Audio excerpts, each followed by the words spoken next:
Himoyachi aldamagani ma'qul.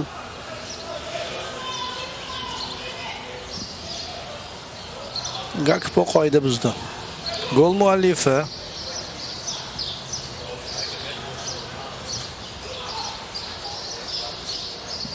Shomurodov orqaga pas.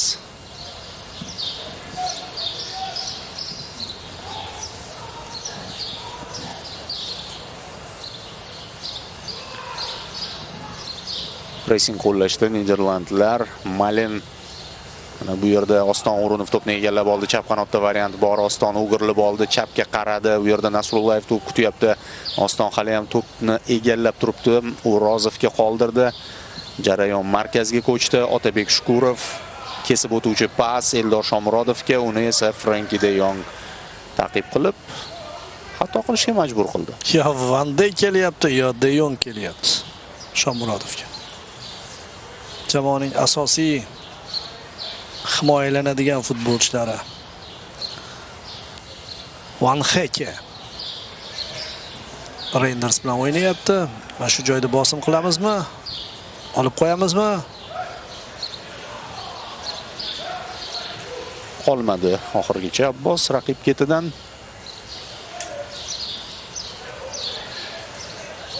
Pressing.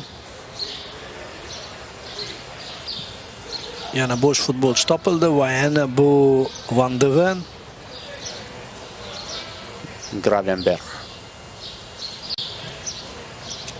Darvozabon tepib yuboradi shekilli oxiri. Yoki baribir pas bilan chiqadimi? Endi Gollandiyaga pas bilan chiqish bu urf, bu qadriyat. Va mana bosim o'tkazib olib qo'ydi-yu, oxirigacha emas. Zor. Otabek Shukurov ajoyib o'ynab berdi. Abbos Fayzulbayev. Gakpo. Shapga Malen.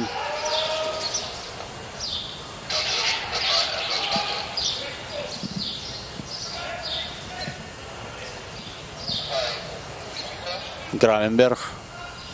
Malen. Frenkie qurshovdan chiqib ketdi va Otabek qoida buzib qo'ydi.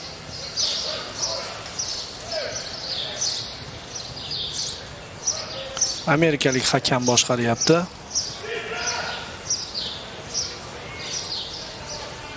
Gakpo.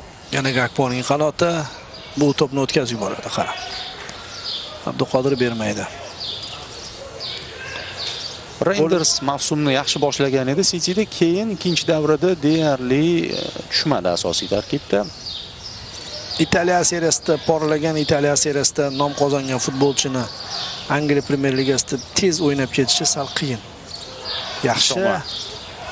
Mana bu foul lekin. Sariq bersa bo'ladi shu joyda menimcha. Hakam o'rtoqlik o'yini ekanligini his qilyapti. Shuning uchun ham bermadi. 2 marta bersa bo'ladigan vaziyatlar bo'ldi.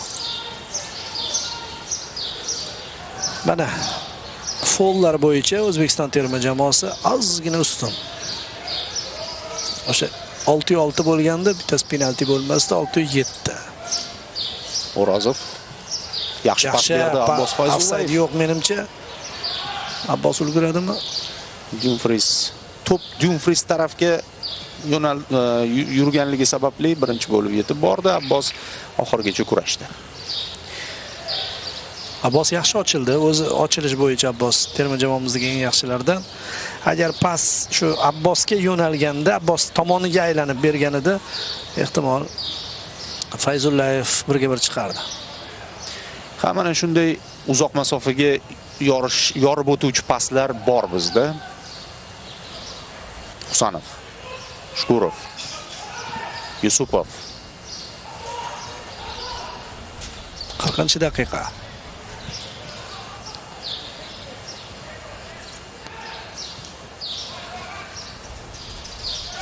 O'runov. Yo'q. Rejali ish bo'lmadi. Chap tomondan ochiladigan futbolchi topilmadi. Eldor esa ancha olisda edi. Van de Ven.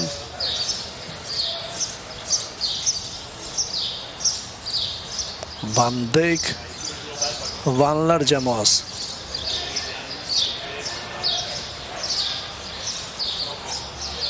Zo'r ochildi va ehtiyot bo'lish kerak bu joyda. Yana Somerville. Frenki o'yin tomonga uzatildi.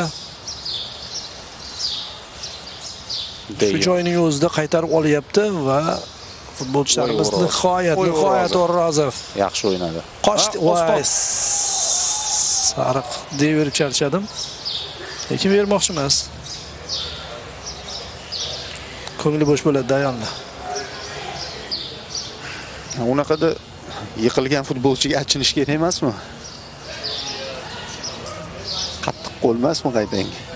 Endi sariq kartochka ko'rsatish borasida yaxshi qo'yilgan ekan-a. Shogbaum. Ashurmatov. FIFA World Cup 2026 lives on TSN. The only place to watch every match. Oh, that's fantastic! TSN, home of FIFA World Cup. Subscribe now. Ay. Va Abbos. Yana bitta temp bo'ladimi? Frenki de Jong adashmaydi-da shu bola. Yaxshi. Sherzod. Ammo lekin qoida buzilmadi haqiqatan ham. Tan olishimiz kerak. Gakpoga uzatilgan to'p darvozabonga nasib etdi. Yomon emas, futbolchilarimiz ancha temp qo'shishdi. Va o'sha sekin xaos natijasi nimadir qilsa bo'ladi. O'yinni uzoqlashtirgan holda endi pozitsion hujumlarni ham ko'ryapmiz. Hisob majbur qilyapti. Bu ham yaxshi, bu ham rasmiy o'yin uchun olinadigan saboq. Saralashda ancha comebacklar qildik. Shu xarakter shakllandi. Jahon chempionatida qiyin bo'lyapti-yu, lekin balkim rasmiy o'yinlarga olib qo'ygandirmiz, to'g'rimi, Davron? Ha? Risk kamaytiriladi bunday uchrashuvlarda. Husanov, Shkurov. Bunaqa jamoalar bilan o'ynayverib pishib ham ketadi jamoa. Shu uchun ham kerak. Mana shunday raqiblar. Osiyo chempionatida butunlay boshqa hali darajada tushiladi. Offside yo'q ekan, Eldor ulguradi bu to'pga va to'xtatib oldi. Ichkariga yorib kiryapti, zo'r pas. Mazgavoy. To'p bizda. Muxlislar ham hayqirib qo'yishdi. Sherzod kombinatsiya shu bittada uzata olmadi. Qaytib olishdi. Lekin pozitsion hujum davom etadi. Shu joyda xato qilmaslik kerak. Xato qilmaslik kerak edi yana O'rozov. Va bu qarshi hujum shakllanib ketishiga sabab bo'ldi. Gakpo katta tez bilan ketyapti, pas beryapti, o'rtalardan kirishyapti. Zarba yo'llanadimi? Yana penaltimi? Yo'q. Hakam. To'g'ri qildi hakam. Yo'q, penalti, to'p esa bizda. Oston O'runov. Endi Varan bor-ku, shuncha hushtak chalib yubormadi. Kim edi, Husanovmidi? Tinchgina ko'rmay qo'ya qolsin var shuni. Bo'ldi, hammasi joyida, chunki ancha vaqt o'tib ketdi. Umuman kerak emas narsa edi shu. O'z qarshi hujumimiz xato edi, u yerda foul emas. Jiddiylashib ketdi. O'yinchi ham soni ham teng edi. Xo'sh, o'tamiz. Ay! Yana qayerlardandir yetib kelyapti. Gravenberg oxirgi daqiqalargacha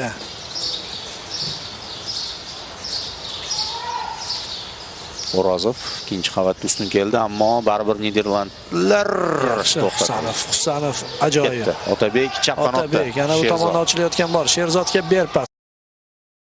Soni ham teng edi. Xo'sh, o'tamiz. Ay! Yana qayerlardandir endi tegdi. Ber to'pni. Yaxshi qo'shdik, faollashdik. O'rozov aybini yuvish uchun juda qulay fursat. Bir marta shunday qilgan edi. Hali ham uni tushmabdi shu vaziyatni qarang. Lekin Husanov qo'pol o'ynagan ekan, ilib olgan ekan. Mana bu birinchi tegishi. Keyin o'zidan sal qo'shgan ekan. Endi ikkita penalti uchun 200% kerak deb hisobladi bir tomondan hakam. Eng qizig'i boya aynan O'rozov hamda Husanov o'rtasidagi taqqos shu masalada bo'lgan edi. Husanov O'shaga birinchisi bo'lganda Hozir Husanovning vaziyatiga penalti berardi. Abbos Fayzullayev yaxshi aylantiradi odatda o'sha burchakdan, mana o'sha aylanma zarba. Endi bu tomonda aylantirishiga to'g'ri keladi. Endi bo'yi bilan qiyinda urish. Uzun odamlardan yig'ilgan Gollandiya terma jamoasi. Bu tomondan majbur Abbos, chunki chap oyoqda aynan mana shunday aylantiradigan futbolchi tarkibimizda odatda kamroqda. Shu kombinatsiya qilib 3 daqiqa qo'shildi. O'rtoqlik o'yiniga zo'r bu. Birinchi bo'limga ayniqsa biror bir futbolchi almashtirilmagan holatda. Cooling break bo'ldi-da o'shani kompensatsiya qilish. Abbos Sayfiyev qaytgan to'pga zarba yo'llash uchun kelyapti. Pas yomon emas. Yana bitta. Yaxshi qiynayapmiz a. Shuni qilib turaylik. Taym oxirida O'zbekiston tashabbusni qo'lga olishga yaqin. Qo'liga yaqinlashyapti. Boyagi vaziyatni aytmasa, Niderlandiyaning hujumlari deyarli to'xtatildi. Yana xuddi shu holat kuzatiladi. Kombinatsiya. Boshqacharoq, ha, baribir. O'ziga qaytadimi? Ofsayddan kirib olish kerak edi. Mana bunday keskin pas. O'yladi. Ofsayd yo'q edi. Shoma. Sherzod. Ikkinchi qavatda juda qiyin yana. Nargi tomondan boramizmi? Nasrullayev Kim Eldor bo'lmasa qiyin. Out. Bizniki to'p. Mana Eldor shu joydan zarba yo'llaydi, lekin bu o'ta noaniq zarba. Bitta hujumgacha vaqt bor. Buni Niderlandiya amalga oshiradi. Yana markazdan hudud ochilyapti. Ancha masofa yugurib qo'ydi. Play the new Simpsons event in Monopoly Go today. Gakpo slotning davrida yomon o'ynamadi. Oldingi davrlarga qaraganda.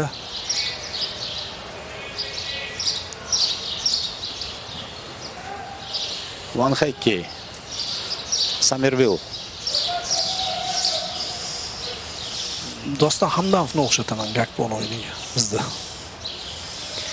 Va Doston zaxirada bor. Mabodoga. Haligi Sherzod Temirov ham bor, Jiyanov ham bor. Ularga ham imkoniyat beriladi. Ya'ni yopiq o'yinda demoqchisiz-da, lekin hozir zaxirada bor bular. Zaxirada bor. Istalgan payt tushishi mumkin. O'shanga asrayotgan bo'lishi mumkin, lekin hammani e'lon qilib yuborganda, nazdimda. Jasur ham bor, Jaloliddinov va Xushdek chalandi. Bo'ldi, birinchi bo'lim tugadi. Tan olish kerak, Niderlandiya bizni ancha qiynadi. Bu taym davomida vaziyatlar bo'ldi, penalti ishladi, gol ham urdi. Lekin taym oxirida bizda yaxshi bir bog'lamlar paydo bo'lishni boshladi. Asosan Abbos Fayzullayev faollik ko'rsatdi. Birozdan so'ng qaytamiz.